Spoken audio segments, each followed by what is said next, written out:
Satish bro ఇస్తారు speech. అందరికీ నమస్కారం. భారతమాత ముద్దు బిడ్డలందరికీ, మన తెలుగు ప్రజలందరికీ స్వాతంత్ర దినోత్సవ శుభాకాంక్షలు. ఈ 78వ స్వాతంత్ర దినోత్సవ వేడుకలకి చాలా ప్రత్యేకత ఉంది. జనసేన పార్టీ అధినేత, మన రాష్ట్ర ఉప ముఖ్యమంత్రి, ప్రీతం నేత శ్రీ పవన్ కళ్యాణ్ గారి చొరవతో ఎప్పుడూ లేని విధంగా మన ఆంధ్రప్రదేశ్లో ఈ జెండా పండుగ చాలా ఘనంగా నిర్వహించడం జరిగింది. ప్రతి గ్రామంలో, ప్రతి గడపలో ఈరోజు భారతీయత గొప్పతనాన్ని చాటి చెప్పేలాగా ఈ స్వాతంత్ర దినోత్సవాన్ని గడుపుకోవడం చాలా ఆనందంగా ఉంది.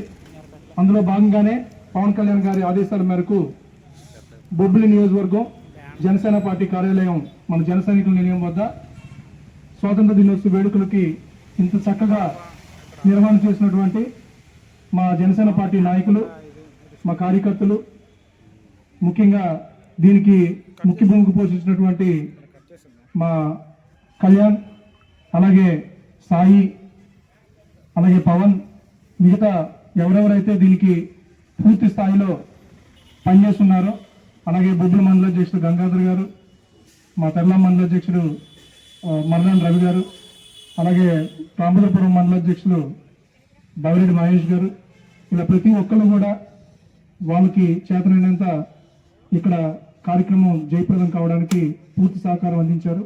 అలాగే వేరే మహిళల నుంచి చాలా చక్కగా కోఆర్డినేషన్ చేశారు. ఈ కార్యక్రమం ఇంత చక్కగా, ఇంత అందంగా రూపుదిద్దుకోవడానికి వాళ్ళు ముఖ్య కారణం.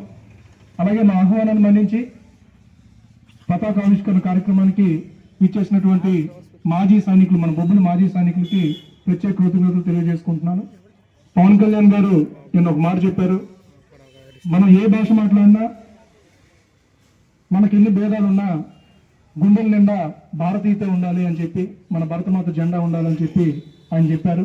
అదే స్ఫూర్తితో తప్పనిసరిగా మున్ముందు మన భారతీయతను చాటి చెప్పేలాగా, మన భారత సంస్కృతిని కాపాడుకునే విధంగా, మన దేశ సమగ్రతను కాపాడుకునే విధంగా మనందరం ముందుకెళ్ళి కృషి చేయాలని చెప్పి, అలాగే భారత పౌరులు పిల్లలు ఉన్నారు, ఈ పిల్లలకు మంచి భవిష్యత్తుని, అలాగే భద్రత కలిగిన భవిష్యత్తుని మనం కల్పించే విధంగా ప్రతి ఒక్కరు కృషి చేయాలని చెప్పి ప్రతి ఒక్కరిని కోరుకుంటూ జనసేన పార్టీ తరఫున, అలాగే మన ఉప ముఖ్యమంత్రి శ్రీ పవన్ కళ్యాణ్ గారి తరఫున ప్రతి ఒక్కరికి స్వాతంత్ర దినోత్సవ శుభాకాంక్షలు.